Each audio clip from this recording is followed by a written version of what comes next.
How you guys doing? My name is Matt Garabedian, and this is my wife, Guyanee. And Guyanee's obviously my wife for 10 years and a great supporter. She's not involved in the day-to-day, but she likes to come out and hang out in these conferences. I'm the CEO of my company in Fresno. It's called Matt Buys Houses. We're based out of Fresno, California. We cover Bakersfield to Sacramento. We're actually just entering the Sacramento market, so that's kind of our territory. We primarily wholesale. A little bit of background, I was a Division I college baseball player at Long Beach State from 1999 to 2002. I have two gorgeous sons, both Christian and Daniel, my wife, and so we have a small and growing family with two young boys. I have a kind of a social media / brand that I'm putting together. It's called the Phenom Investor Blueprint, and I can talk a little bit about that. And I'm venturing into the social media. I have a podcast, and I have a little bit of a different angle than maybe a lot of different personalities or other people that are putting content out there. And I can talk about that in a little bit. So I thought about how I could really provide some value for the group, and I'm not the number one guy when it comes to X's and O's. Okay, it's never been my strong suit. My interest actually is kind of figuring out the roadmap of going from an investor, where we all start in our career, to actually being a business owner and circumventing all of the challenges and all the roadblocks and things that we are not prepared for because we've never run a business. So these are the things that I'm going through, and I have a little bit more feedback and insight that what's helped me. So that's what I want to share here in the beginning. I think real estate for the most part is easy. We all know how to do a deal. We understand the concept. We understand how to structure deals, and very basic to some can be a deal architect like we talked about. But I believe building a scalable business is a completely different animal. And there's a lot of things that go into building a business and being a business owner that I personally didn't account for. And I'm going to talk a little bit about that. So I think a lot of us get into the business believing that making money is the reason why we're here. And the question that I would want to ask and pose in this conversation is, what happens when money is no longer your why? You start asking questions. Questions that I've asked myself is, do you really want this? How are you holding yourself accountable? Because now I've decided to create a business. I've decided to hire people. I've decided to share my vision and my culture. And there's these people that are coming in, and essentially they're believing in your vision. They're buying into it. And they're trusting that you're going to lead them down the road and present opportunities. And so that was something that was very new to me. People actually counting on me to provide the leads, to provide the training, to have a positive mindset, to push them, to read books, to grow out of their comfort zone, and really strive to be the best version of themselves. So there's different things that happen within this process as we're growing, and questions that come up. How will you respond and react to adversity? We've all have adversity in our lives. As an owner, we have to kind of handle that adversity different than we would as an individual, because we have to make higher level decisions. We have to make decisions for the better of the business, and we have to take into account how this could affect the people in our organization. So as you're building a culture and you're trying to get this thing going, and you have a vision and an idea, all of a sudden you start understanding that, hey, you know, it all starts with me. And how can I prepare myself to lead my organization? How can I become the best version of myself? And so I know if you guys saw Ed Milet, you know, speak was very powerful. He speaks about a lot of these concepts that I think about and are really you know, top of mind for me. You know, another question we have to ask: are we really leaders? I mean, you know, or are we just cut out to be, you know, really good at putting deals together? I'm sure all of us are pretty good at that, but are we cut out to be a leader? You know, that's another question. And so, you know, when we're creating a business and we want to scale this, I mean, I think it's very important to understand, you know, how we work. Where's our traits? Where's our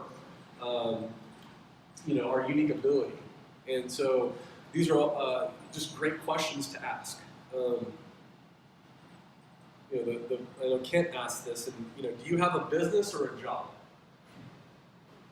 That's another question. How about a lot of the false starts that, you know, we have as entrepreneurs and business owners? I mean, I have a lot of them, and so, you know, how do we navigate that? What kind of lessons do we learn from our false starts? Like how can we take more consistent and focused action by, you know, learning from our mistakes, cleaning them up, and then moving forward? And then, of course, getting comfortable being uncomfortable. You know, that's a phrase that's thrown out quite a bit. I find myself being quite uncomfortable a lot. Is that something that, you know, is natural for you? Are you comfortable feeling that you know, things are out of control sometimes, or hey, we're moving into this, you know, new opportunity, and we've got to have that trust and that faith that, you know, things are going to work out, right? So, you know, these are all things that I had in mind, that I have these questions, I'm dealing with them, and so I put this here, like, does building a business feel a lot like this, kind of like pushing a rock up the hill? You guys kind of following me right now? Are we on the same page? You know, am I talking the same language? Good, okay.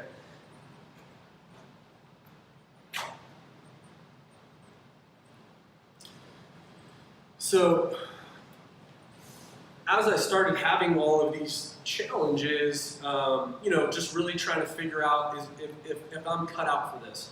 Can I really make this work? It all boiled down to, you know, something that we've all heard, and I put it up there. It's, you know, if it's to be, it's up to me. And it sounds corny, but it really is true when you start breaking it down at a real basic level. You know, I think, I put up there, I think entrepreneurship is the greatest self-discovery journey we can ever embark on. When we, you know, really put ourselves out there to the world and we create something and we're building something, we get to find out quickly who we really are. What, you know, questions that have come up for me is, why are we here? What is the reason that we're doing all of this? Why are we here in this room in Dallas? You know, what pushes us? What's motivating us? What's burning inside of us, right? To really answer these questions and find out, you know, what is the reason for all this? I mean, will this ever be enough? Will we ever make enough? Will we ever do enough deals? Will we ever, you know, accomplish enough in our life so that we feel that we're successful, right? Again, you know, finding our true north. I think it's huge. What are core values? What's our purpose? Are we just kind of showing up and trying to do deals, or are we creating a vision? Are we creating something that you know, is a living, breathing, growing entity and has a purpose and a plan, and is very direct and motivated in accomplishing things? So these are things that I'm fascinated about. So when I started answering all these questions, I realized and I accepted that the answers to my questions started with me. I realized that taking accountability for my life is the first thing that I needed to do so that I could be the best leader that I can. That when I get up into my sales meeting or my huddle calls, when my team is listening to me, they know that you know, I'm doing everything that I can to make the best version of myself, so that I can speak confidently. I can tell them the growing pains that I'm going through. I can tell them, I struggle just like all of them, and we're here to help each other, and we're here to lift each other up and help each other grow. And I think that's very powerful if the leader is doing whatever they can do to make themselves the best version they can be.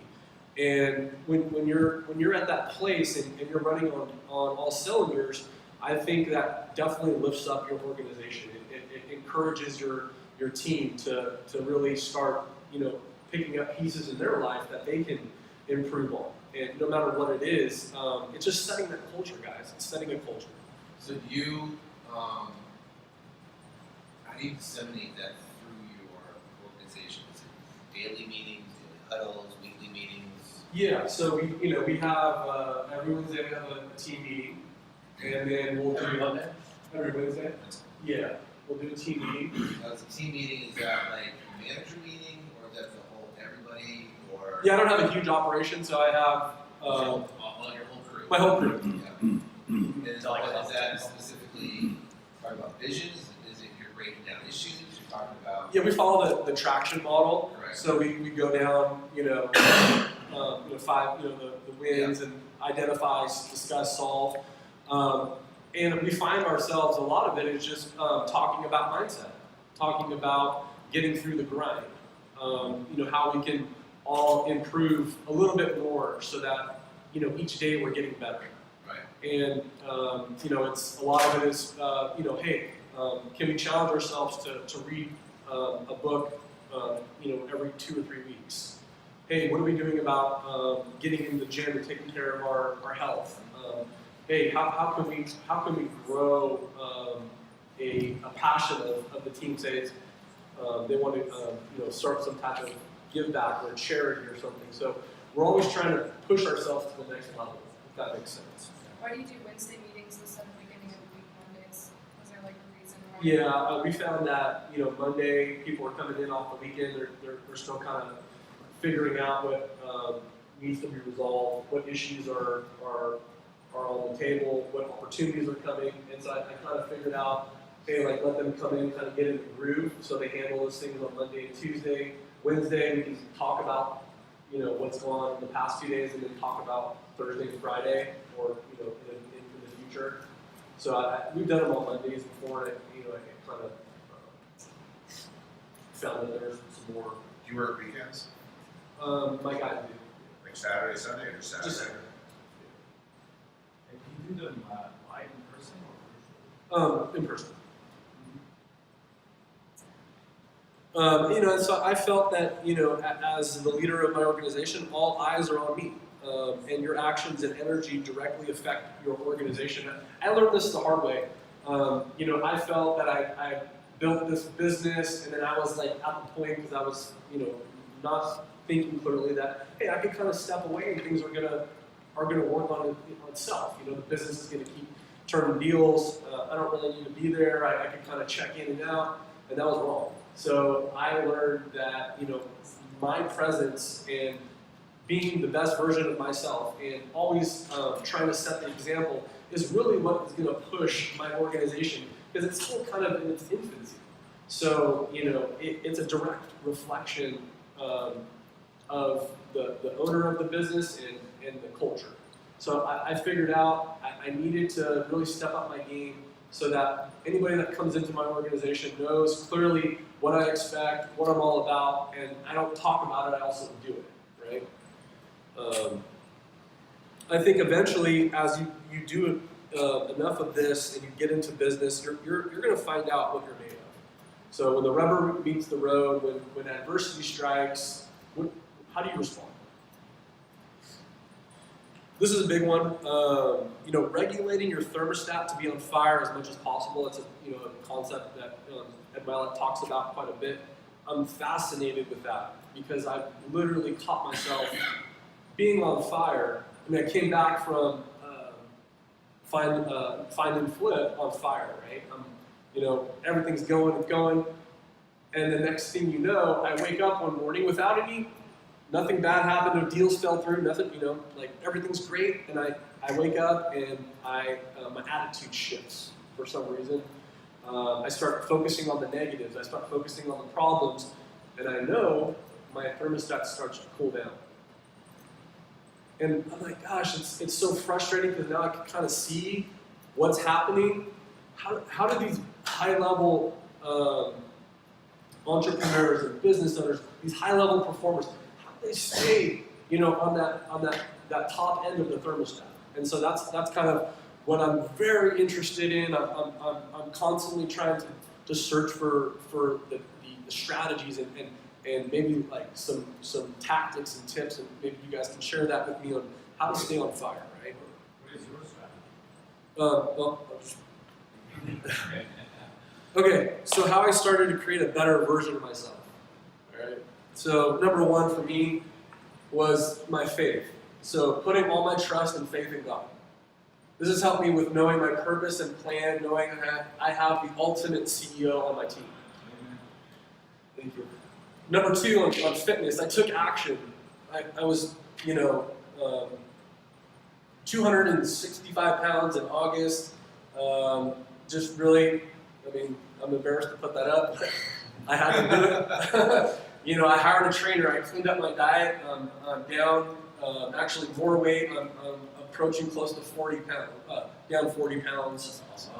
My goal weight will be 210. I'll be there this summer. Sean, I took up the advice you gave me on intermittent fasting. You were telling me about that when we were working out. Yeah, And dude, the pound, you said the pound started coming off, and I got on a meal plan, and so I'm really focused and getting in with a trainer by far was like a huge mindset shift for me. Because I figured out that I take a lot of these personality assessments, and I found out that I'm a high-level achiever, right? So what that means is, I don't give any clout to past achievements. I say, great, that's accomplished, but what's next? And so I'm always looking to achieve. And what I found out was, because I was lacking in my health and in my fitness, that I was losing in that area of my life, that I could never get past the fact that I was neglecting it. So anything I was achieving, I just always went back and I'm out of shape, I don't feel good about myself. So I always was just like dogging myself. Well, when I finally committed to it, now the first thing I do is work out in the morning. So I get this kick-ass workout, I'm just drenched in sweat, and subconsciously it's a win. Because I know I've just accomplished something right away, very first thing of the day, and it puts me on a path to start knocking things out. And I noticed that for me, I have to get that in. If I don't, then I start thinking about, I'm losing, I'm not taking care of what needs to be done, I'm playing small. So I've got like a lot of stuff that's always going on in my mind that I'm trying to circumvent, to problem solve, to keep that thermostat always on high. So I found hitting this in the morning has been great. It's crazy how true the whole thermostat thing is. Oh, yeah, man. It's when I learned about the concept from Ed, and then I was aware of it, and then I saw it happening in me. I'm like, So if you found that you actually, like, by doing certain things, you can change the effects of what would have happened if you didn't have that mentally. Yeah. So it's like, okay, where's my insecurities at? Or in my health. So what do we gotta do? We gotta take action, right? And you gotta just be consistent with it. So for me, I love being held accountable. This is why I'm in masterminds. This is why I hire trainers. Because for me, I want someone to kick my butt. I want someone to say, you need to be here at 7, and I'm going to kick your butt every single day, right? With the diet, right? I'm getting these meals coming in, so I'm held accountable because I'm paying for it. The meals are there. I got to eat them, or they're going to spoil. So it's just kind of like these little things that you put in something in front of you, so you can keep knocking out things that you know are going to set you up to be, successful. The third one, I'm sorry, I'm not a PowerPoint whiz. I put there consistency is the key, guys, because I put there getting comfortable being uncomfortable.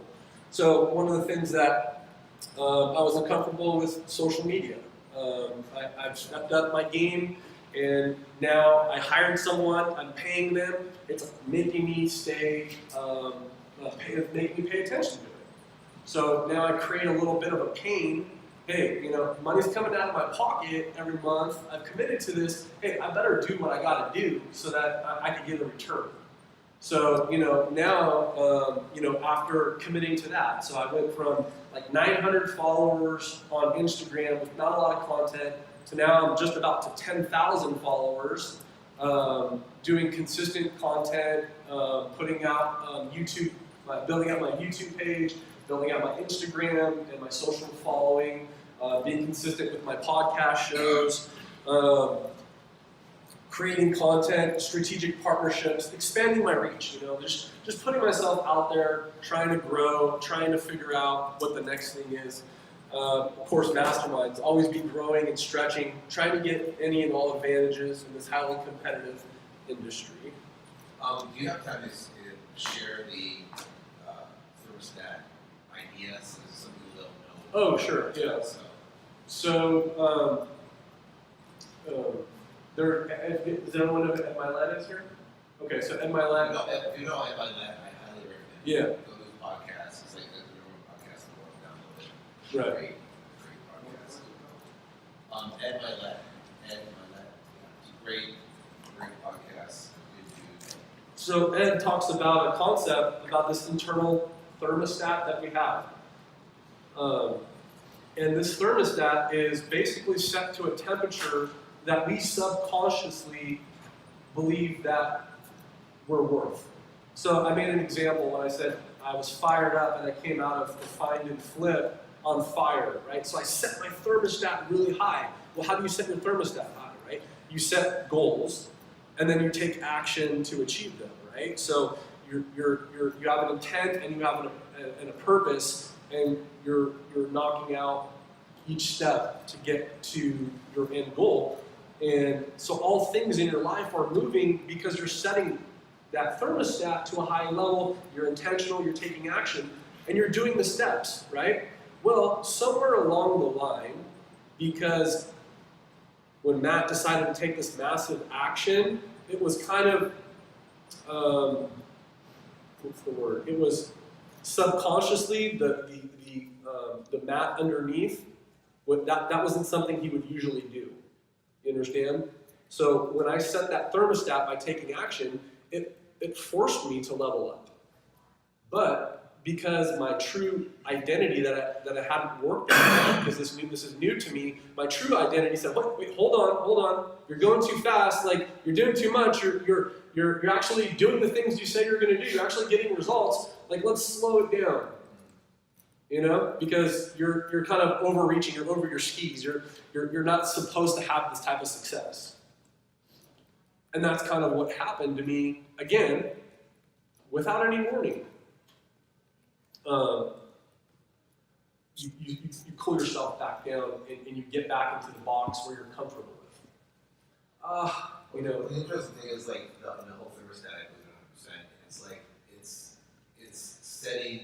It's not just setting a goal, because you can set a long-term goal. You can get your goal. The problem is you can't sustain.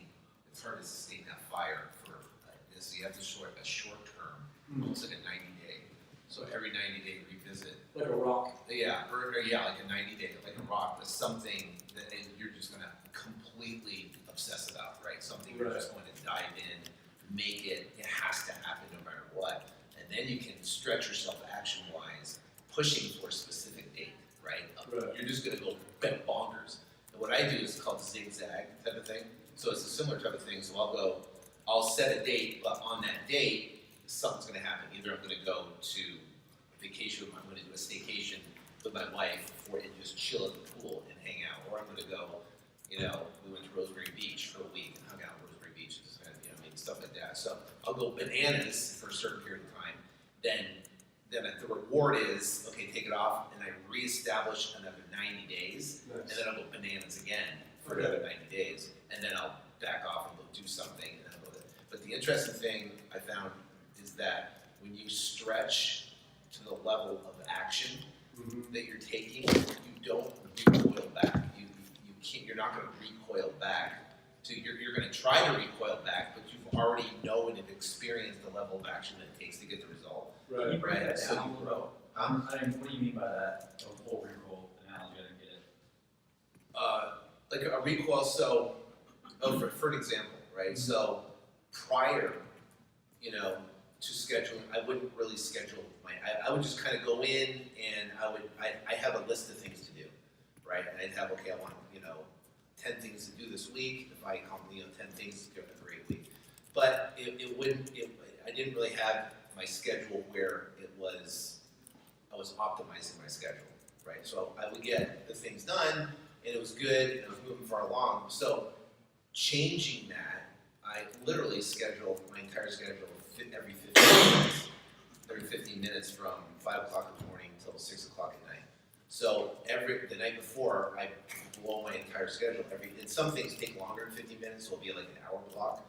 But I know specifically what I have to do during the day, and I get 10 times more stuff done on that instead of having any idle time. So I would have idle time. Oh yeah, I'll do that here at 3. And I go grab a coffee or I go do this and stuff. But once you operate at that level, right, it's very difficult to go back. Oh well, I'm not going to schedule the day because you feel like you're doing nothing, right? So I've stretched the rubber band. It's not going to recoil back to its original size because it's already been stretched. Okay. So something like that. I mean, that has been a game changer for me because literally, if you take everything you want to get accomplished and you actually put a time to it and a time stamp to it and do that, it's and it keeps you on point when I have to be in the office, when I have to go to the gym, when I have to wake up, when I have to do this. It was like setting a deadline and a time limit for a goal. Yeah, and then you set that 90-day goal that I want to accomplish X, right? And then it's a big, huge, massive goal, and then it just fuels that fire. So when you have that conversation in your head at 4:45 in the morning, you got to wake up, right? And that conversation's like, oh, the bed's nice and warm. I want to go back to sleep. It's like my wife's sitting there, just gonna curl up and go back to sleep. But that conversation, and then you go, now it's like, no, I'm not gonna be average. I'm gonna do it. I'm gonna crush it. I'm gonna crush my goals. I set those goals. I'm gonna make it happen. You know what I mean? So now you're talking a different language during that time where you're going to essentially fail. And it comes down to keeping the promises you make to yourself too, which is huge. So a lot of us get into situations where we're like, hey, we set this goal, and then adversity strikes, and there's setbacks. Like internal loyalty. Yeah, I mean, I think what Andy Frizzell is doing right now with that 75 hard, it seems like it's really helping people like get that mental edge. That's what I'm looking for, right? Like I said, I mean, we could all talk about. I could show you like, hey, what's really working great for my business, but you guys are going to get a ton of that. And maybe you'll get a ton of this. I don't know, but I felt like sharing this because we're all growing here, right? We're not like nobody wants to be a onesie twosie guy here, right? We're trying to grow and create a legacy, right? So it starts with us. So how do we be the best version of ourselves? Yeah, because you can have all the tactics in the world, but the problem is you bring you with you. Exactly. Yeah. You don't grow, then it's not gonna. Right. So. You guys get lost or something, or what? Wrong room.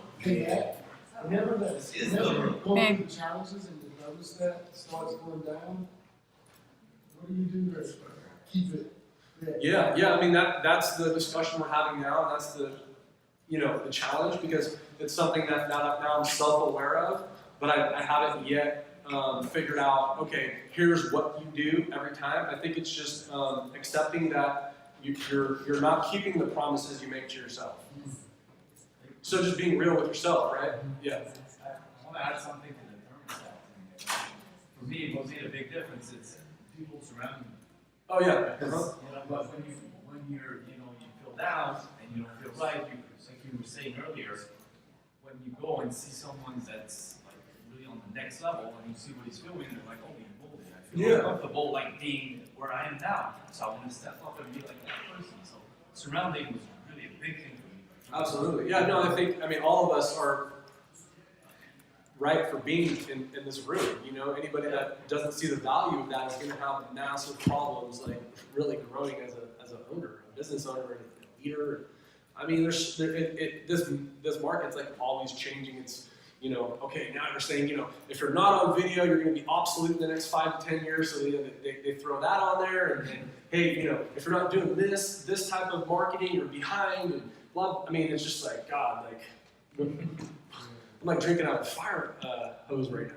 Yeah. I'm like, okay, like slow it down because the way that I think, the type A, like I can obsess about stuff and then like literally like depress myself. So I've got to be careful with keeping my mind sharp and so to answer your guys' question, what I did was I really got serious about my core values as a foundation. Because I like where do we start, right? Like how do I keep promises to myself if I don't even know what the promises are? Like, who am I as an individual? What do I want people that come into my organization? What do I want them to know about me as the leader and the people that I want on my team? So when I hire, I'm very upfront. This is what I show them. Like, number one, God is our CEO. Number two is faith and laser focus. Keep the faith, guys. Keep the faith, but you gotta have laser focus because faith without works, right? Mm-hmm. Do your job. I love this. This is from Bill Belichick. Very simple. Do your job. That's all I ask. Take pride in everything you do. Go the extra mile and set the pace. And I put Psalm 27. I said, "The Lord is the strength of my life. In this I will be confident." And I really believe when it's all boiled down, our faith and our strength is really what will get us through. Actually, there's a great book called Path to Wealth from Path to Wealth. But she talks about God as a CEO. How that she's helped kind of build the whole business around that. It's really good. It's a good book. It talks about that process. The path to wealth. Path to Wealth. It's also an audio. Yeah, it's on audio. Have you read it? Listen, I don't have time to read it. Or have you? It's good. Thanks. Yeah, it's good. Path to Wealth. What's his name? Nate McCarthy. Okay. Great idea. Any questions so far on this, guys? I like the varieties. It's good. Excellent. Cool. Okay, so this is the ask, and kind of, when I was preparing for this, I thought this is what I wanted to ask, and we can still talk about it, but we were talking about stuff in the big room. Even implementing all of this stuff, I'm still not satisfied. That's why I'm here, obviously. I really feel like we've got so much opportunity to grow, and I guess the biggest thing now, besides what I'm talking about here, because I didn't get a chance to really change the slide, but I don't know. I just feel like I'm in that we're false start. Like I got it going, and then there's a false start. We're doing deals. I think year to date we've closed 40 deals, so we're averaging about 10 a month. We've got another 20 something in the pipe. But when I put here that we're not doing too much for PPC, I don't have much of a guy that I could go to do an audit or see if there's opportunity in the markets. I don't really know what KPIs to look for on the PPC stuff. We're doing a very small amount right now, like 500 a month. And I've had guys look into the search terms and how many people are actually clicking on that in my area. It wasn't very robust. So What market? I'm in Fresno, California, but we do other markets too. So I can What's your main marketing strategy? direct them. How many pieces of marketing? 100,000. Yeah. It's kind of like a massive fast strategy with like hitting. Yeah, and that's the thing. We're we're shotgunning it, frankly. Testing different pieces, and our response rates, less than 0.7%. So it's That's pretty good for California. well, I think so, but at the same time, I feel like I'm not just breaking through. I'm just missing something. Yeah. Talk about PPC, you do SEO. I do SEO. I've had a guy. If you guys are familiar with Investor Carrot, Yeah. so I've had Adrian Nez with Investor Carrot running my SEO for years. So I've got a great. Close some SEO deals. Yeah. What's your? I always look for pillars of marketing, like yeah, $1 million, like, direct mail is $1 million a year pillar, right? Mm-hmm. So the other pillar, PPC is $1 million a year pillar, you build $1 million business off of these. Managing your direct leads, you're spending a lot of money, doing it, but your cost per lead is really similar to direct mail. Okay. And the thing is, direct mail is pretty high cost per, what's your cost per lead? It's gonna be in the $300 to $400 range. Yeah. Exactly. We can show you that.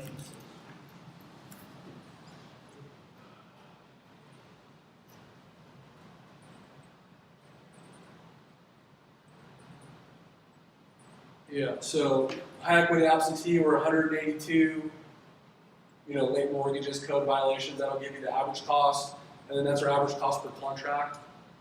What, I can't see. Oh, I'm sorry, how do you? Well, I did just tell me. Oh, okay, so average cost per contract on high equity absentee is $3,310. What's it blended? Blended? Is that what you said? Yeah, like blended overall for direct mail. Cost per deal. It's like it'd be about, cost per deal or cost per contract? You call it cost per contract? Well, it depends So on you if do you're a contract, closing you do a 100%. contract, but there's a percentage that don't close, but. Right. It's like about 2,300. We're right there in the, $3,300 on high equity absentee is probably right where we're at on average. That's actually, it's really good. Yeah. You're right in line. So the question is, could you drop 300,000? Pieces? Yeah. We'd have to start probably mailing it at owner occupied. Yeah, which is my bill. Yeah. What's your frequency of how many times you're hitting that person within a given amount of time? How often do they get a piece? And we're mailing, let's see here. This is more of my COO. What Kent was telling us last time is, he was asking the same thing as Sean was like, how could you, if you're mailing 100,000, how could you mail 300,000? And part of that is the frequency. So Yeah, so like here's a list, right? So we're, this was say February. So we'll go, like how many times we drop it, so 4 times, right? Each list. I know we're hitting our list every month. So we're mailing 100,000 pieces a month, so they're getting hit every month. So they're, It looks like you're easing a lot of distress, list too in there. Yeah, we've got, We hit our distress list, we pull it, mail it, we do all the above. Our more blanket list, we'll pull it every 6 months, and we'll mail it like every 6 weeks. so here's the truth. Like we've grossed, I think, $430,000 this year, and I'm looking at my expenses, Sean, and it's like we're like all the money, I run stuff through the business, but I used to operate on 30% margins. Now it's getting tighter. Yeah, so that's the question, right? So, so can you mail 300,000 a month, still convert it to what you're doing, still manage all the leads that are in place, right? Without having to fall through the cracks and maintain a 30+% profitability rate. So, if the answer is no, then which our answer was no. We couldn't do direct mail and PPC at a expanded level without bringing in other pillars that were a lot more cheaper lead source, like cold callers, like RVM, stuff like that. So that enabled us to generate more leads, and then bring down our overall cost per lead blended down in the $100 range versus spending $300 to $400 per lead. So, those pillars are direct mail, PPC, cold calling, like RVM. Those you can build multi-million, and then the other one's TV, right? TV. Yeah, TV. Yeah, and I think the other challenge is, I still have, my first guy, not my first guy, but the guy that's been with me the longest, he's been with me 3 years. He's more, his role, I believe, is more of a COO role, but he's kind of my number one acquisitions right now. So I have him doing all this plus acquisitions and converting them out, I believe. And his skill set is served as he's not a sales guy at heart. And what I'm trying to find and I haven't had is that A-type personality, that driver sales guy. I think you were talking about that Kirby guy, that you got. Like I think that might be the missing piece. That might be the missing piece to my organization to have, 2 or 3 high activity sales guys. Move Chase, who's my in the acquisition, move him into the COO role so that he can do what he's good at and really get a better acquisition team out there. Well, I tell you, in my opinion, having the right acquisition guys can make or break a business. I mean, I had an acquisition guy that I recently let go, and he's subpar, closed deals. We were still profitable, but not the profit level we could be. Yeah. But good, knew the business, invested a lot of time with him, but subpar. Right? He was He just didn't have it, right? There was he didn't have the edge. Yeah, that's it. He didn't understand how to listen correctly, solve the problem. People liked him, but there wasn't. He didn't have the magic, right? Couldn't turn it around and get the signature on the paper, but he could probably build rapport like crazy. Yeah, and he can build rapport. He just couldn't close. Yeah, couldn't close. I mean, he couldn't get seller financing stuff, and he could kind of do that. But once I finally brought in someone that was a legit closer, and then got him to understand the business, the results were completely different. And How much time are you spending on guys like that? Personally. Time. Well, I have my whole online platform, which it's called Convert More Deals, which they go through that training process. They're going to be creating their own leads. They're going to be cutting their teeth on their own leads. They're going to be generating their own leads before company leads, and then they'll move into company leads. So I'm going with them on 3 or 4 appointments, showing them what your sales guy could do, and do something like that. I would have your sales guy focus on hiring rock stars. Yeah. Hiring rock stars, proven sales guys that know how to close, that have a track record, that can prove they have a track record from where they're coming from. This guy was making $60,000 a year at Kirby. Now he'll make a couple $100,000 this year. So for him, it's a massive shift. And I've been thinking about the guys that I've hired, and they've all been green bartenders or servers that I personally brought in to help them. Yeah, because we like to help. Help them, yeah. Right? I want to help change your life. We help them change their life, Yeah. right? But we're in essence not converting at a high level. I'm not serving my purpose now because I know the type. It frustrates me when my guys, the leads, this, that, and then I get on the phone and I lock up a deal on one call. I'm like, what kind of conversations are you having? Yeah. It's so frustrating. That's where my challenge is. And sometimes I feel like burn it all down, and I'm gonna start making calls again, and I don't need to. Have you ever dated someone that doesn't click? How about what? If you're dated someone, Yeah. you're beautiful. Not her. If you ever dated someone that just doesn't, it's just not clicking, it's just not working, it just does not, work, whatever. That's almost like trying to bring on a sales guy that doesn't close. You know what I mean? Because no matter what you do, right, it's not going to build a long-term relationship. You're not going to get married. You know what I mean? You're just going to basically, settle, right? And you don't want to settle in your business, right? You want to bring on high-level people. You're spending your time. You're spending your energy. You're doing all this, creating core values, getting better, getting yourself better. And if someone is not doing that in line with you, then doing the exact same stuff, reading the same books, devouring the same information out there, pushing, then it's not going to work. I mean, so.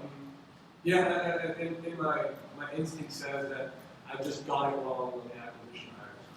Yeah. It's really what my gut said. It's amazing what we're still doing. We're still doing 7-figure business with subpar acquisition guys. I'm like, give me a rock star. What could happen? Yeah. So what disc are you hiring to? I don't even hire for this. No. I use Colby tests. Okay. Yeah. So Colby tests, they're on for sales guys. They have a high fast start.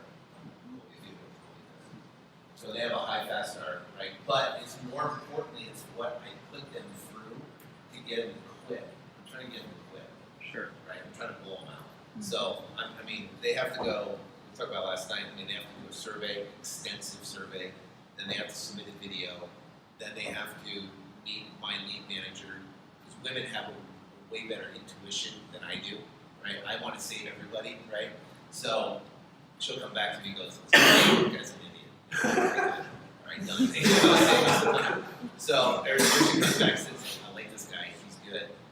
So then, if they pass her, then they got to read the book, be obsessed with the average before I meet with them, and then I'm going to meet with them, ask them a couple questions about it and stuff like that. Then they're going to come on and they're going to be in a 90-day, like a junior acquisition guy. And that 90-day acquisition, they're literally going to be on the phone cold calling, talking to sellers, right? They're going to be doing minimal, and the appointments they get on, they get half of they split it with the acquisition guy that goes out there and gets a contract. So they're going on appointments on the ones that they set. Well, guess what? If they don't show up on time, they don't want to cold call, they don't like talking to sellers, it's not going fast enough for them, they're going to pull them out. So you don't pay them a base during that, they only get a percentage of, like, split with the acquisitions manager that they're going on the appointments with, for those 90 days? Yeah, so it's a 90-day, it's basically a 90-day, well, have you ever seen the movie Boiler Room? Yeah. Yeah, the movie Boiler Room, and the guy started on the phone, he was just hammering phones, and all he did was Recco, right? And the guy would come over and close the guy on the phone, right? So basically what they're doing is essentially, Recco, I got a deal, I got a potential appointment, we'll go out there, get it closed for him, and then he splits the commission, with the acquisition guy. So, and you can do a revocable draw on that, if you do a, I paid a 5-day draw. yeah, do it over 90-day draw and stuff like that. You do 1,500 a month, you do 2,000 whatever draw. And revocable meaning it will be recaptured out of their commissions. But that works really good. You're not putting a lot of risk out there, company risk, and you can let it run. But if they pass the first stuff and they pass the first week cold calling, then you got someone that's pretty good. Most people are going to blow out. We blew up. I mean, like, who are we going to fire today? It's like who's blowing out today, right? I don't know if I asked you this, Sean, but have you ever hired someone that the Colby number didn't line up? The Colby numbers didn't line up, not for sales. Most of them, I like high follow through, Yeah. right, and then high quick start, Okay. right? So I haven't hired someone. They haven't got to where we need them to be because they're not fast start enough to pick in a book, set a video. I see. They're not. They fill out the survey, send the video, tell the appointment, read the book, then come see me. Yeah. They're not even going to get to that point if they're not fast start. And the biggest challenge, guys, that I found is like these guys, they don't understand what like money making activities are versus I just look busy activities. Yeah. So constantly reinforcing, okay, what's a money making activity? For your acquisition guys, it's calls, appointments, offers, contracts. It's all you should, and you can't get to that unless you're making calls, and you're making offers or setting appointments, asking for appointments. And so a lot of these guys just they get lost in the weeds in the process. Like they're just spending time with unqualified people or, not asking questions or they're told, oh, he wants retail, I'm not taking them. Like, guys, no one's going to tell you what they're going to take the first time they ever speak to you on the phone. Imagine, are you going to just drop your pants? Someone's trying to buy it. 99% of people are going to say they want retail. Say the guy, learn the game. I tell them too. I said, listen, I can hire anybody. I can hire an 18-year-old kid that's know anything about real estate. I can set him on an appointment. You can set him on a summer. Anybody can do it, right? I'm looking for the guy that can close the guy who wants retail and the guy that wants to sell, not needs to sell. I can hire anybody who's going to do that. Low-hanging fruit, that's easy. Right. I want the guy that can close the guy that wants retail. If you can do that, then we can do business. Awesome. Any other questions, guys?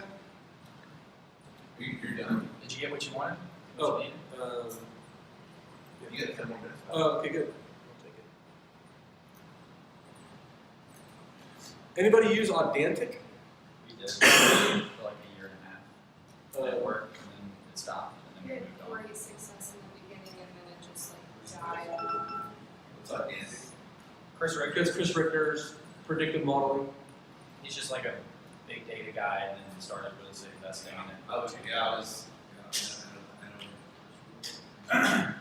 So you guys had success with we used it in Liz? Charleston, South Carolina. Okay. Yeah, it was good. Was that this year or last year? This was before we even knew what a KPI was Oh. for a while, so I think we were probably at like a 4x.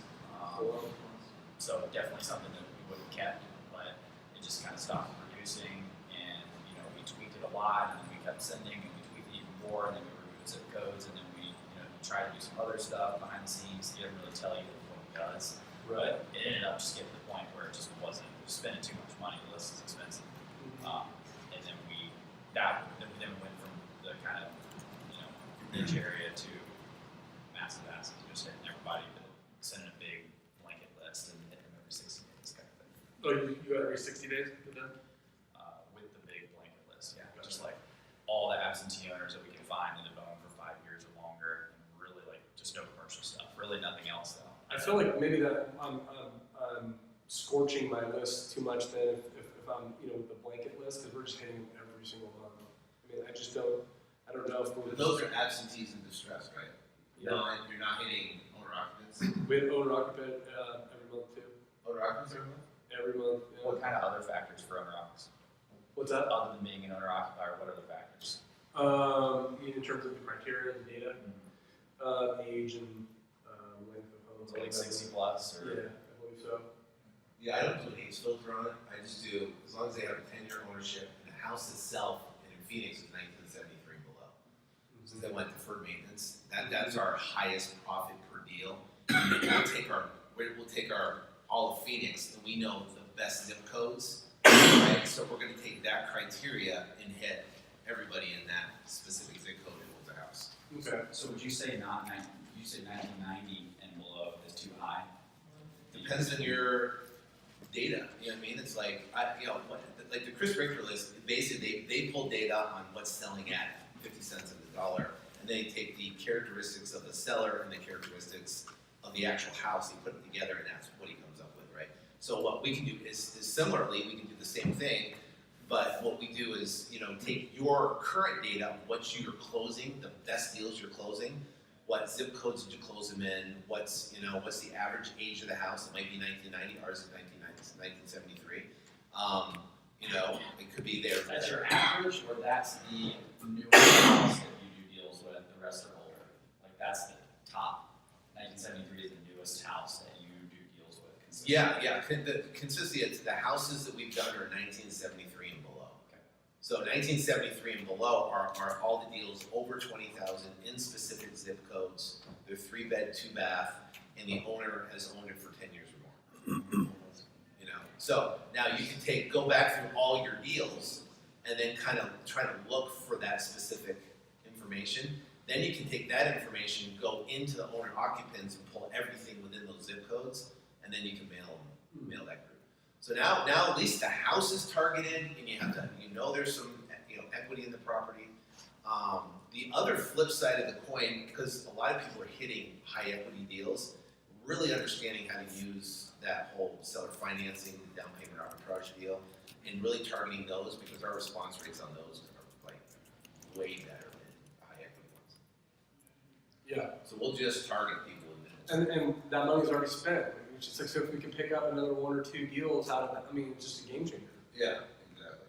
What about adding anything to your direct mail saying, hey, we can pay your estimate, but it's on our terms. We'll get to that later. Yeah, I took some notes on that. I was going to send that to my COO or talk about it when we got back. But yeah, that was a good idea. Just kind of, because we literally hear stories of these sellers like holding up stacks of postcards in their house. Like, I'm sick of this stuff, and really it's like whoever was lucky to be on top of that list or that stack of cards got called that day. Well, I'm just thinking 2 different things. One thing is like, how many sellers, when they look at a cash postcard like that, view in their head that, oh, this is a lowball cash offer and trash can. Mm-hmm. Versus they may still want to sell, they just don't call because they don't even think that you're worth their conversation.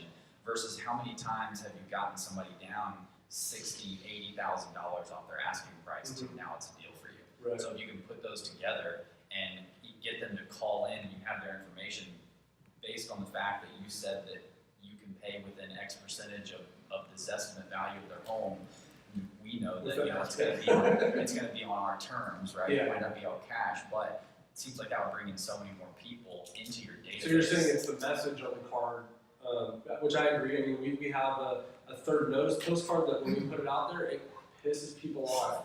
And the phone ring, you know, but it's like they're not good responses. They're like, Yeah. you know, I don't even. I'm gonna kill you. right, yeah. And so it's like, okay, we're not going to do that. But I mean, I believe that changing the message on the card, our goal is to extract them, right, to have a conversation. But there's also a way, I mean, what we do is we pull that list, right? We take that list, so we're sending them direct mail, we're sending them a postcard. We can use a Street View postcard. Street View? With a picture. Every time? Well, we'll flip it up from that and then a letter. So Okay. we'll flip back and forth between the letter and Street View. Okay. Street View is non-branded, letter's branded, right? So we get different responses from branded people versus unbranded. Interesting. Okay. So Street View, so then we take the same list that we got, we skip trace it, Okay. right, through IDI, and then we'll turn around and then we're gonna RVM all the cell phones, we're gonna voice broadcast all the landlines, we're gonna cold call all the landlines. And then we have email addresses, so then we're gonna email all the sellers, right? And then we take that list, upload it to Facebook, and then we're creating basically an audience on Facebook and then targeting on Facebook. They're Now- retargeting through there? Yeah, that's right, but Facebook is, I mean, we get one lead a month off that. It's really, there's not a lot of just people that, I don't know why it just doesn't convert that well. We didn't have success with it. We spent a good amount of money and we lost it. Yeah, if you do the core target list, but what it does though is they see you know, it doesn't really convert, but other channels convert. Actually, credibility. Yeah, adds to credibility, so now your perfect prospect is opening up their mailbox and they're seeing you, they're getting a phone call, they're getting a landline call, we even text message them. I have a full-time guy in my office that just does the texting, and so we do all the around, we surround that seller with our message, which rises the response of everything else. I mean, Sean, at what point, I mean, did you did you experience this type of stuff that I'm going through as you started building? I mean, is there like the grass is greener eventually? Like you get Yeah, figured because out. right now you have all your eggs in one basket, it's a direct mail, and you have one pillar, essentially, right? But if you can build these other pillars, it'll exponentially grow, you know, because you know who your list is. If you can really define that list and then surround them, you're gonna get people on cold calling, and you're gonna turn around. And I use 1,000 calls a day, so I hire those guys.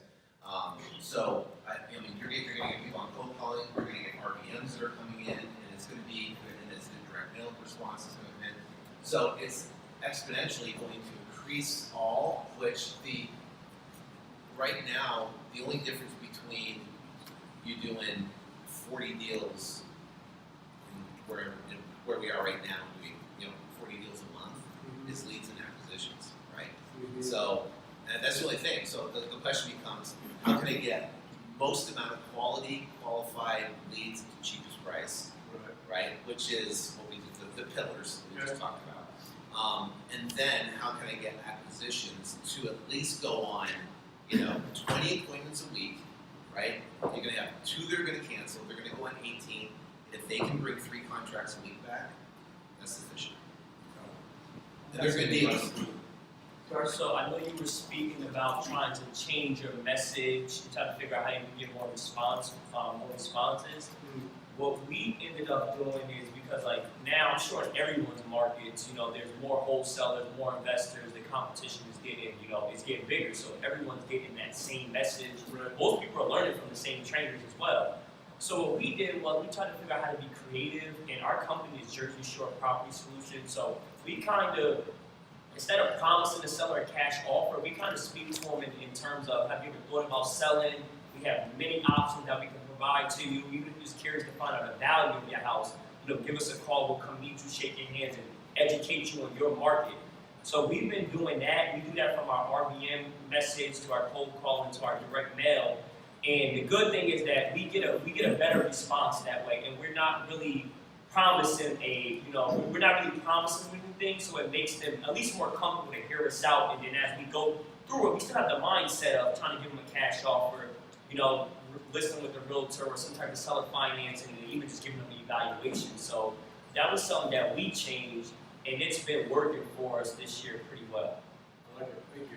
You know, our guys, we don't call them sales guys, we're property consultants. So they're essentially consulting the seller, just from that Right, consultative standpoint. Politics and so So they're, yeah, so a property consultant, they can they can give you the best option for your house. We'll give the best option. So Yeah. listen, you know what? Your option, your best option, list the house. List the house. Yeah, list the Right, house yeah, that's what we do. listen, or listen, your best option, you know what, you don't have minimal equity, your best option, and you kind of go through the options is the seller finance deal, where you can Yeah. get the loan in place, or your best option, it needs so much work, you know, I'm your best option, because I can get this done for you, even with other people out. Gotcha. And I know you were saying you're having issues with your sales team or conversions on your deals. Right. Well, not conversions. It's I just want more volume. You know. So yeah. I just think we should be doing more for the. How are you? What is your schedule, weekly or monthly, with coaching? We have. I mean, I'm present all the time. Right. So you know, I haven't. You know, I don't have a huge sales organization. So I'm one-on-one. You know, always answering questions and you know, listening to their conversations. I'll call sometimes for them. I'll do training. So to answer your question, I'm always present. We don't have, you know, hey, Friday at 10 is training day. Okay. Every day, you know, every So Friday. are you doing case studies on your deals throughout the weeks? No. Okay, so that was something that I started implementing, and as I get up there, I'll tell my story. But earlier this year, I was kind of inactive early, so I was putting a lot of the weight on him and our acquisition guys.